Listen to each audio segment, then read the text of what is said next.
wonderful actually. Second half, it's good actually. Acting is good. Like first விட second half வந்து நல்லா பண்ணிருந்தாங்க. அந்த கேரக்டருக்கு தகுந்த மாதிரி ஆக்டிங் செம்மையா இருந்துச்சு.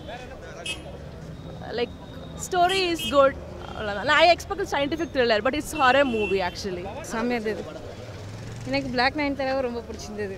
ஹாரர் அந்த அளவுக்கு இல்ல, ஆனா படம் நல்லா இருந்தது. நல்லா இருந்துச்சு. அவருடைய ரோல் கரெக்டா இருந்தது. Black Nayantara தான் சார். நல்லா நடிச்சிருந்தாங்க. செம்மையா ஃபீல் பண்ண வச்சிருக்காங்க.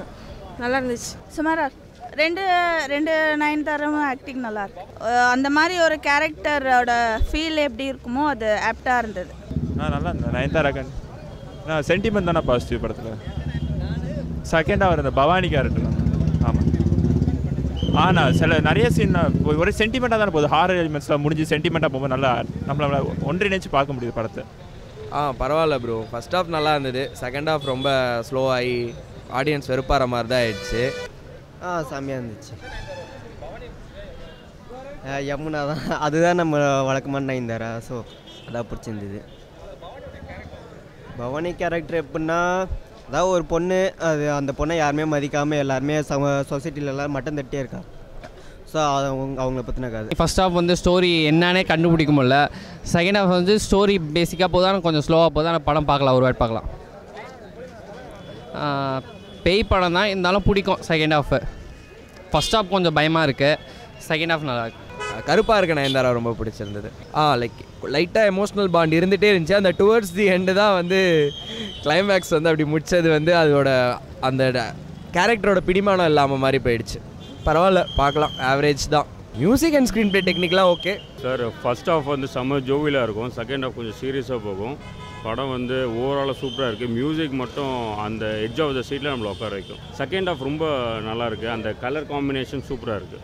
ரொம்ப ஃபீல் பண்ணுது. அந்த மேகதூதம் பாட்டெலாம் பார்க்கும்போது நம்ம கண்ணிலேருந்து தண்ணி வந்துடும். அந்த பாட்டு தான் அந்த படத்தில் ஹைலைட்டு. அவங்களோட நயன்தாரா மேடமோட கேரக்டர் தான் ரொம்ப பிடிச்சிருக்கு. அவங்கள வந்து நம்ம சீட்லேருந்து நவரோடாமல் அங்கேயே பார்த்துட்ருக்கோம். படம் நல்லா இருந்ததுண்ணா. ஃபர்ஸ்ட் ஹாஃப் நல்லா இருந்தது. செகண்ட் ஹாஃப் வந்து கொஞ்சம் லேக்காக போச்சுண்ணா. அது மட்டும் தான் படத்தில் ஒரு பிரச்சனை. மியூசிக் வந்து பாசிட்டிவ் வந்து மியூசிக்கு.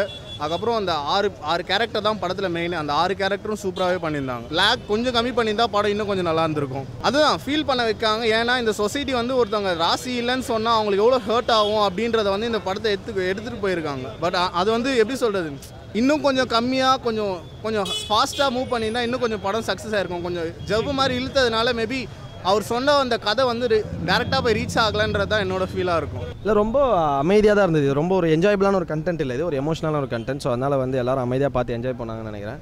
ஸோ எல்லோரும் பாருங்கள், நீங்கள் பார்த்துட்டு சொல்லுங்கள் எப்படி இருக்கு. சூப்பராக இருந்தது. ஃபஸ்ட்டு எக்ஸ்பீரியன்ஸ் இது மாதிரி காலைல 5 AM ஷோ. இது மாதிரி ரஜினி சார் படத்துக்கு பிறகு அடுத்த வந்திருக்கும். ஸோ சூப்பராக இருந்தது, பார்க்கும்போது நல்லா இருந்தது. ஸோ நல்ல ரெஸ்பான்ஸ் தேட்டரில் பாருங்கள்.